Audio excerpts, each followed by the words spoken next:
Tim gabungan dari TNI AL Sabang serta perwakilan Jalasan Nastri menyelenggarakan kegiatan pembersihan pantai dalam rangka menyambut HUT Armada RI ke-76.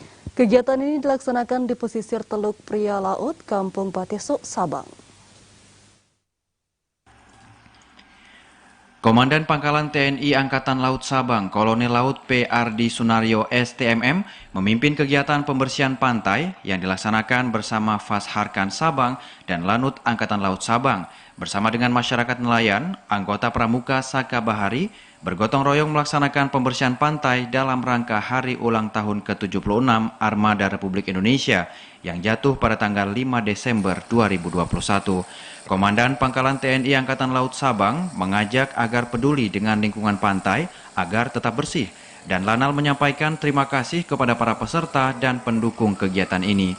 Diharapkan dengan kegiatan yang dilakukan dapat bermanfaat bagi semua, karena Kota Sabang merupakan destinasi wisata pantai yang cukup bagus, sering dikunjungi baik dari masyarakat Sabang sendiri maupun dari luar Sabang, bahkan turis asing.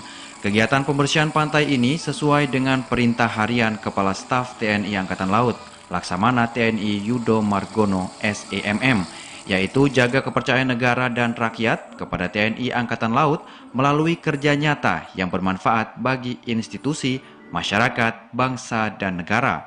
Kegiatan berjalan dengan aman dan lancar, serta tetap menerapkan protokol kesehatan.